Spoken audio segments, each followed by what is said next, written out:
Bienvenidos a El Umbral del Miedo, un espacio donde la oscuridad de la mente humana se revela sin máscaras. Hoy no hablaremos de fantasmas ni de leyendas. Hoy miraremos de frente a los verdaderos monstruos de la vida real, asesinos seriales que dejaron una huella de terror y sangre en la historia. Prepárate, porque sus crímenes, sus obsesiones y su perversidad nos recuerdan que a veces lo más aterrador no viene del más allá, sino de entre nosotros. A nombre de Roberto, Sandy, Atsiri, Sue e Ivette, les doy la bienvenida. Soy Filiberto Sánchez y les agradezco por adentrarse a El Umbral.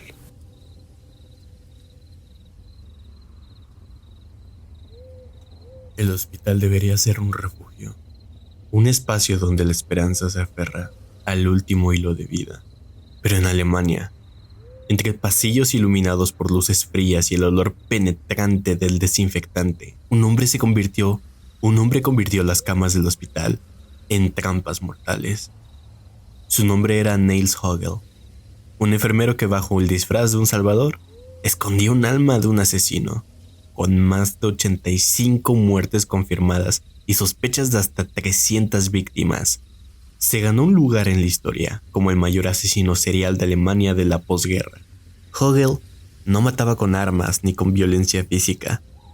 Lo hacía con calma, con el control quirúrgico de quien sabe exactamente dónde golpear sin dejar huella inmediata. Inyectaba tóxicos en los cuerpos de sus pacientes, sustancias que provocaban un paro cardíaco, y después fingía ser el héroe. Intentaba reanimarlos frente a sus colegas buscando atención, reconocimiento, la ilusión de ser un salvador en plena crisis.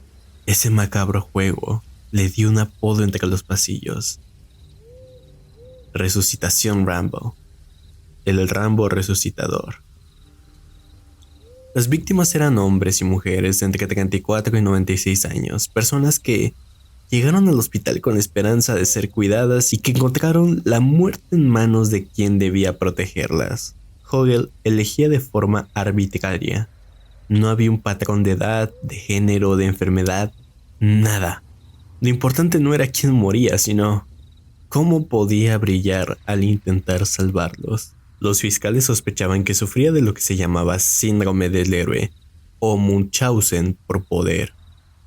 Una distorsión retorcida en la que el cuidador provoca el daño para luego recibir admiración al intervenir. Pero lo cierto es que detrás de ese diagnóstico se esconde algo aún más oscuro: el deseo de manipular la vida y la muerte a voluntad. En 2005, un colega sospechó de sus acciones y levantó la voz, pero la maquinaria hospitalaria tardó demasiado en actuar. Hogel siguió matando durante años. Fue hasta 2019, pero incluso hoy, nadie sabe el número real. Se cree que su historial mortal puede rozar los 300 asesinatos. El caso de Niels Hogel abre una herida más profunda que la de un asesino cualquiera, porque no solo se trata de muertes de decenas, quizás cientos de personas, sino la traición a la confianza más sagrada. El enfermero, el médico, el cuidador, el salvador, el representante de la esperanza, la mano que ayuda a levantarnos cuando la vida pende de un hilo. Pero cuando esa mano se convierte en tu verdugo, el miedo deja de estar afuera, en la oscuridad de la calle, y se instala en el corazón mismo de los lugares donde buscamos alivio. Quizá lo más terrorífico no sea la frialdad de Hogel, sino el recordatorio de que la línea entre el héroe y el monstruo puede ser tan delgada como una aguja. Su nombre era Pedro Rodríguez Filho, mejor conocido como Pedrinho Matador, el mayor asesino serial de Brasil. Nació en 1954 en Santa Rita do Sapucaí. Desde niño, la violencia lo rodeó como un destino inevitable. Decía que a los 11 años ya había matado por primera vez a un narcotraficante y a parte de su familia. A los 14 años, huyó a São Paulo. Ahí comenzó su carrera sangrienta.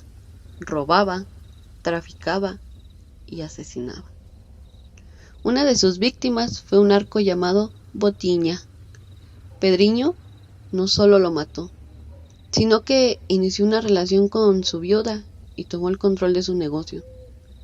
Desde entonces, su reputación creció. Pero su vida se torció aún más cuando encontró muerta a su pareja. María Aparecida Olimpia había sido torturada por un rival. La respuesta de Pedriño fue brutal. Irrumpió en una boda, mató a 7 personas y dejó a 16 heridas. Aún no cumplía los 18 años. En 1973 fue condenado a 128 años de prisión por 22 homicidios, pero ni las rejas pudieron contenerlo. Durante traslados en el patio, en su celda, en motines, Pedriño seguía matando.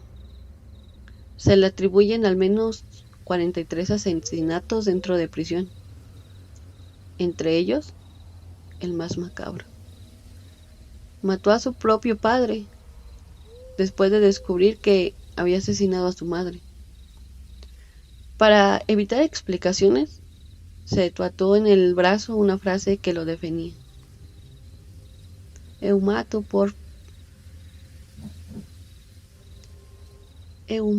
el hoyo, mato por placer.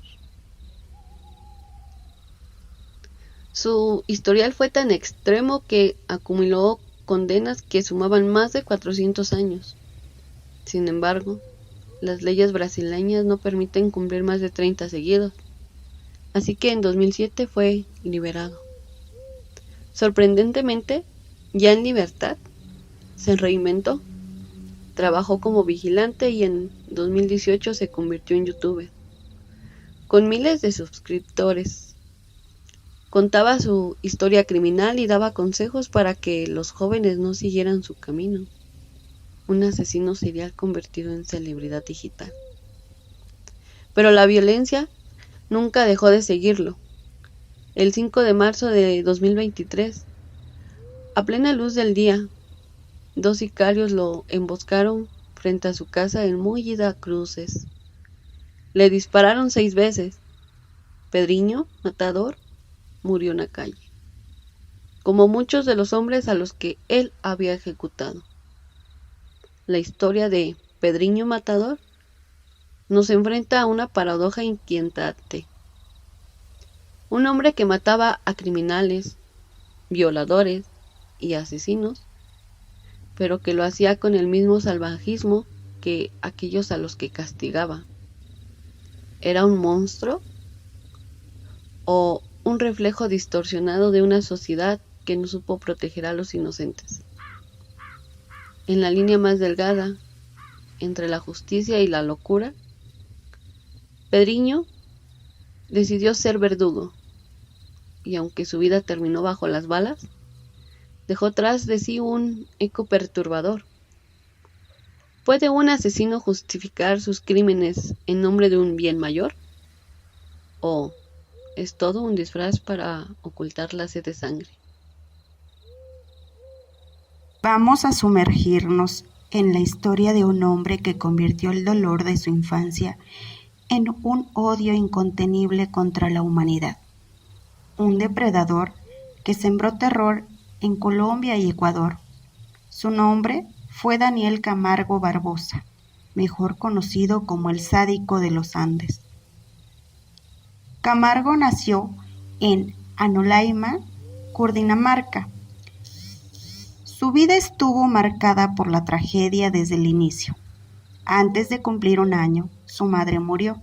Su padre se volvió a casar, pero la nueva esposa, incapaz de tener hijos, volcó en sus frustraciones más oscuras en contra de él. Lo vestía de niña, lo enviaba a la escuela así, humillándolo frente a todos. A pesar de todo, Daniel fue un estudiante destacado en el Colegio 13 de Bogotá, hasta que abandonó los estudios para ayudar económicamente en casa. esa aparente normalidad ocultaba una mente que empezaba a quebrarse. En 1960 se casó con Alicira Castillo. Parecía que la vida le daba una oportunidad, pero todo se derrumbó en 1967 cuando descubrió a su esposa con otro hombre. Ese instante encendió en su interior un odio feroz hacia las mujeres, según confesó años después, la culpa de todo lo malo que le había ocurrido. Fue entonces cuando inició su descenso hacia la oscuridad. Junto a una cómplice, comenzó a narcotizar y violar jovencitas vírgenes. La policía lo atrapó en 1968 y lo condenó a apenas 5 años. Un error que le costaría la vida a decenas de inocentes. Más tarde, volvió a ser capturado y enviado a la isla penitenciaria de Gorgona, condenado a 25 años. Pero en 1984, tras una fuga increíble, sobrevivió 3 días a la deriva en el océano y alcanzó las costas de Ecuador. En un país donde no tenía antecedentes, Camargo encontró un terreno perfecto para liberar su monstruo. Durante 15 meses, Ecuador vivió bajo el miedo. Niñas y jovencitas desaparecían, y poco después sus cuerpos eran hallados brutalmente violentados. Camargo fue condenado por 72 asesinatos, pero se cree que la cifra real superaba los 150, incluso las 200 víctimas, todas mujeres, todas jóvenes. En 1986, una inspección policial de rutina lo descubrió. Vestía harapos y cargaba una maleta. Dentro había ropa manchada de sangre. En los interrogatorios confesó 71 crímenes con frialdad. Fue condenado a 16 años, la pena máxima en Ecuador en ese momento. En prisión compartió patio con otro monstruo, Pedro Alonso López, el monstruo de los Andes. Pero el destino le cobró factura. El 13 de noviembre de 1994 fue asesinado dentro de la cárcel por Giovanni Arsenio, sobrino de una de sus víctimas. Camargo murió como había vivido, rodeado de odio y violencia. Fue enterrado en una fosa común en Quito, la número 798, sin nombre, sin flores, sin memoria. El caso de Daniel Camargo nos recuerda lo más aterrador. Los monstruos no siempre nacen en la oscuridad. A veces se forjan en hogares rotos. La indiferencia de una sociedad que no sabe detener el dolor a tiempo. Fue producto de abusos, sí, pero también en una justicia débil que lo dejó libre una y otra vez. Mientras estuvo suelto, el precio lo pagaron inocentes. Quizá la reflexión más amarga es que si el sistema hubiera actuado con firmeza desde el inicio, cientos de vidas jamás se habrían perdido. Recordemos que el verdadero terror no siempre está en fantasmas o demonios, sino en hombres de carne y hueso que caminan entre nosotros, disfrazados de normalidad. Lahore, Pakistán. Finales de los años 90.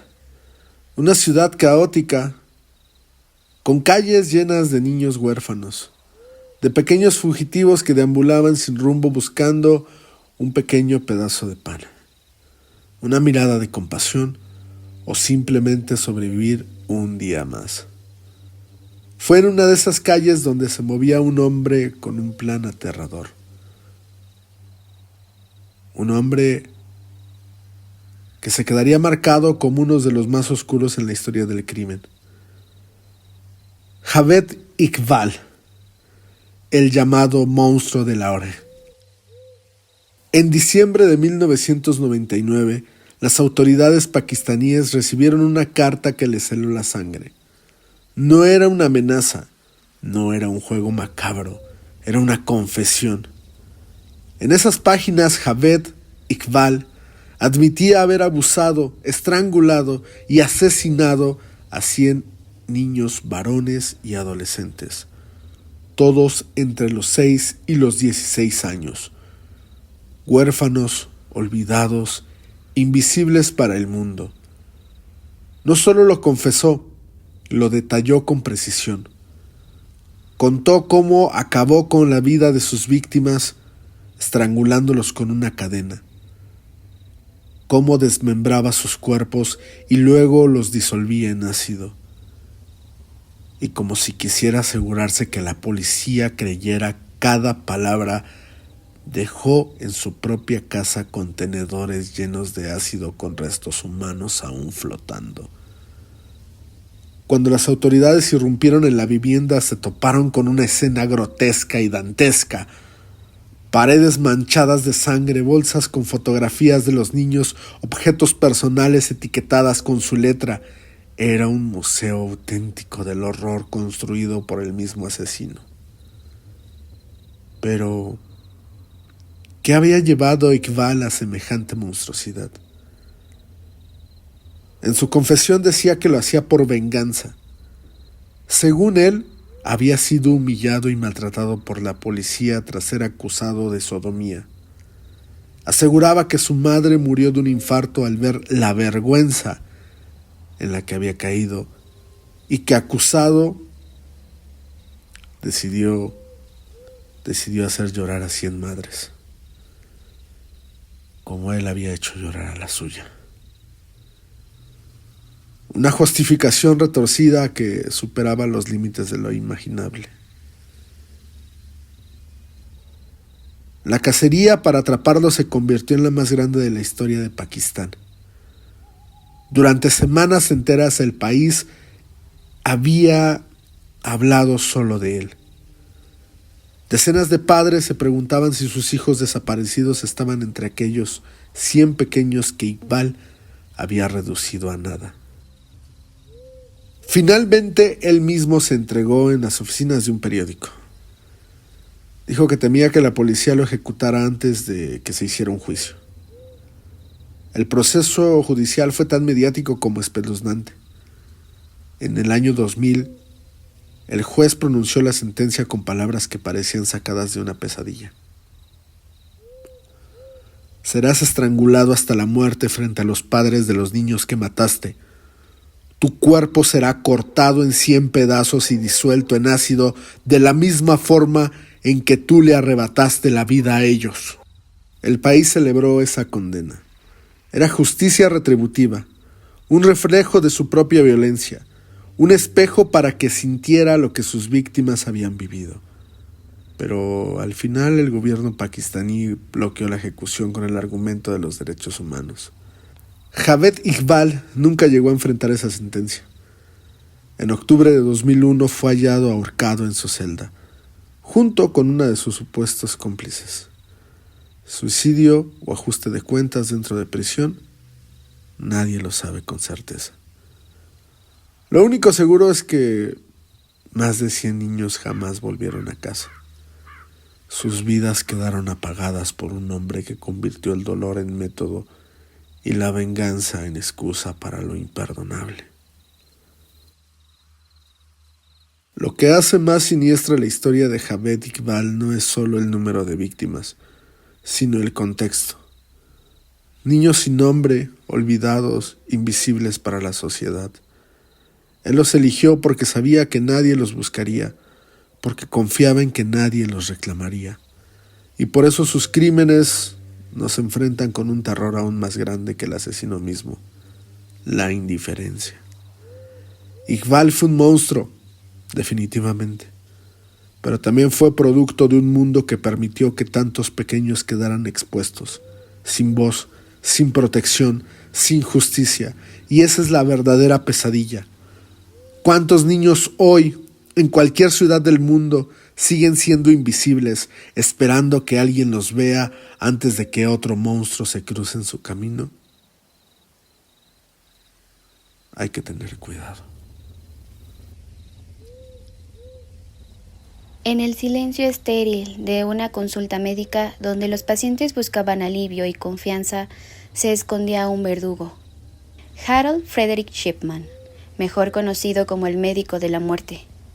Atendía a cientos de personas en Inglaterra, pero no todas salían con vida.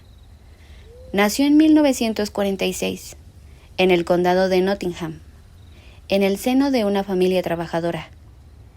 Desde pequeño, Harold mostró disciplina, inteligencia y una personalidad aparentemente tranquila. Estaba particularmente unido a su madre Vera, quien enfermó de cáncer cuando él tenía apenas 17 años. Durante los últimos meses de su vida, ella recibía inyecciones de morfina que calmaba su dolor, hasta que finalmente murió frente a él. Muchos criminólogos creen que en ese momento se encendió una chispa oscura. Harold no solo vio el poder del medicamento, vio la facilidad con la que una vida podía pagarse con una inyección. Con el tiempo, se casó. Tuvo 4 hijos y logró convertirse en médico. Sus pacientes lo describían como alguien confiable, atento, casi paternal. En la década de los 80, fundó su propia clínica en Hythe, donde se convirtió en un miembro respetado de la comunidad. Nadie sospechaba que aquel hombre, de barba prolija y modales calmados, escondía una sed de control inhumana. ¿Por qué Shipman no mataba en un arrebato? Ni en un ataque de ira. Lo suyo era metódico, silencioso, clínico. Administraba morfina a sus pacientes, sobre todo mujeres mayores, hasta que la vida se les escapaba lentamente, y lo hacía con tanta naturalidad que después firmaba el certificado de defunción con su propia mano, cerrando el círculo con la precisión de un dios de bolsillo. Las muertes se acumulaban, en casas, en habitaciones silenciosas, en camas donde solo quedaba el eco de la respiración cortada.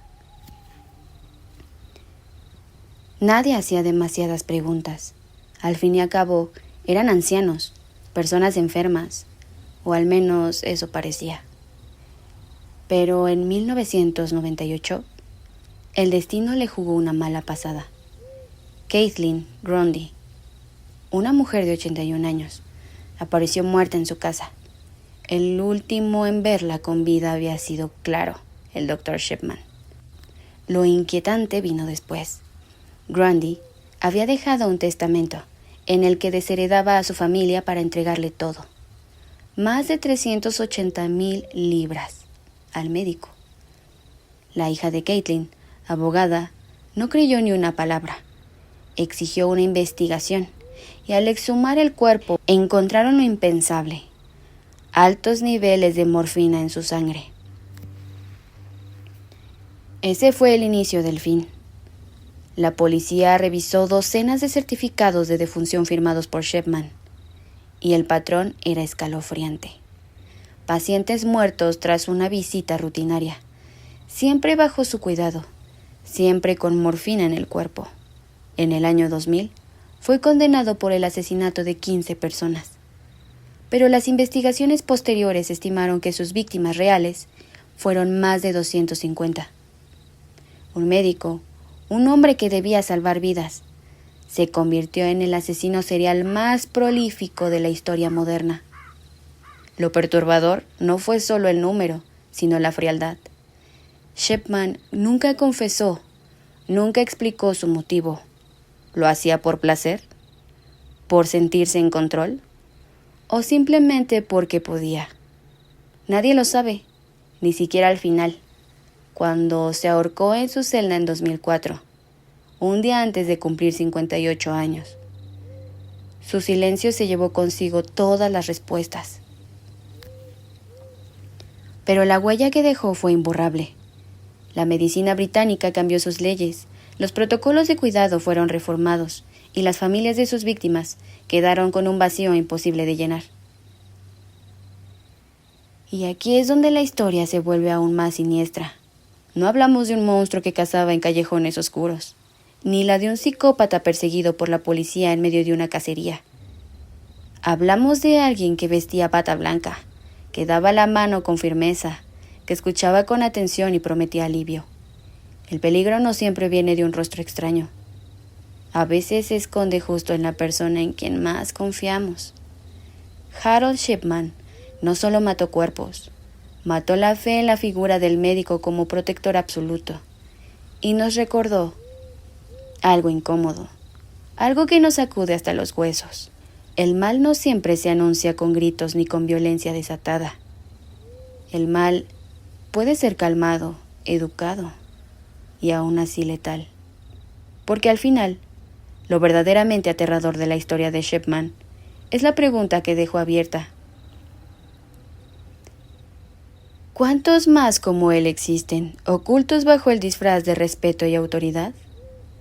¿Y cómo podemos reconocer al monstruo cuando se disfraza de Salvador? En las tierras heladas de Siberia, donde los inviernos son interminables y las noches parecen devorar la esperanza, un monstruo se ocultó a plena vista. No vestía harapos, ni acechaba desde la penumbra de un bosque. Llevaba uniforme, una placa y la falsa sonrisa de quien dice ¡ja!, estar para protegerte. Su nombre era Mikhail Popkov, pero la prensa lo bautizó como el hombre lobo de Angarsk. Popkov era policía, patrullaba las calles, conocía cada rincón, cada sombra, y dónde podría perderse en un grito. Pero precisamente desde su posición de autoridad que comenzó a cazar. Esto se dio justamente entre 1992 y 2010, bajo la máscara del deber. Este mismo cometió las matanzas más brutales de la historia en Rusia. Violó y asesinó al menos 78 mujeres, aunque los investigadores creen que fueron más de 100.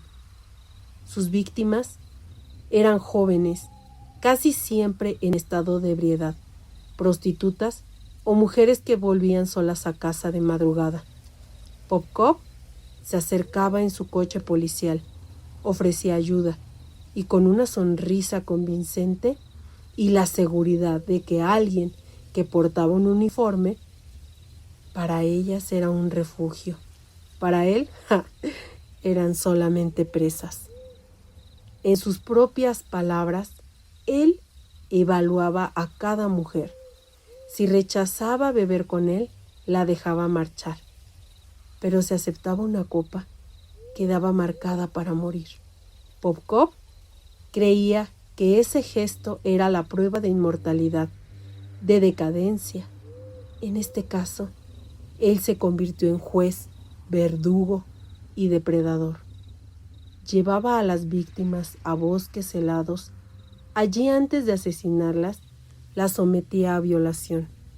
Después usaba hachas, cuchillos, destornilladores, bates de béisbol, cualquier herramienta con la que él pudiera arrancarles la vida de manera brutal. Algunas fueron decapitadas, otras quedaron mutiladas, en posiciones grotescas. La violencia era tan excesiva que parecía un intento de borrar su humanidad, como si cada golpe fuera dirigido contra los fantasmas de su madre y su esposa, a quienes odiaba con furia. Durante casi 2 décadas, Popkov se movió como un espectro intocable. Nadie sospechaba que el asesino pudiera ser uno de los suyos. La policía lo buscaba, mientras él seguía trabajando entre ellos, incluso participando en las investigaciones. El cazador investigó sus propias huellas, pero la verdad siempre deja rastro. En varias escenas dejaron marcas. Algunas eran de neumáticos.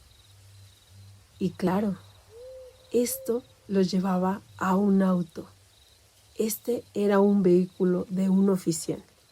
Y más tarde, cuando el ADN comenzó a ser utilizado de forma masiva, se tomó una muestra de 3.500 agentes y exagentes. Entre todas, una coincidió, la de Popkov. En 2015 fue condenado por 22 asesinatos y 2 intentos de homicidio. 3 años después, confesó otros 59 crímenes. En total, recibió 2 cadenas perpetuas. Hoy cumple condena en una colonia penal pero incluso desde su celda sigue confesando nuevos asesinatos. Para muchos, esa cifra de 78 no es más que el piso. Su verdadero número podría acercarse a 200. Mikhail Popkov se convirtió en el espejo más oscuro del uniforme que vestía. No era el lobo que acechaba en los cuentos. Era un hombre, uno que utilizó el poder de la confianza para abrir las puertas del infierno. Quizá lo más aterrador de esta historia no sea la brutalidad de sus crímenes, sino la facilidad con la que se camuflajeó entre los protectores, los mismos que juraron servir y cuidar. El monstruo no siempre viene disfrazado de extraño. A veces se puede sentar a tu lado, te ofrece ayuda y te mira a los ojos con una sonrisa tranquila. Así cerramos este recorrido por la mente de los depredadores más temidos de la historia, seres de carne y hueso que eligieron convertirse en pesadillas vivientes. Gracias por acompañarnos en este episodio del Umbral del Miedo. No olvides que los verdaderos monstruos pueden estar más cerca de lo que te imaginas, incluso caminando entre nosotros. Nos escuchamos la próxima semana, donde abriremos otra puerta hacia lo desconocido.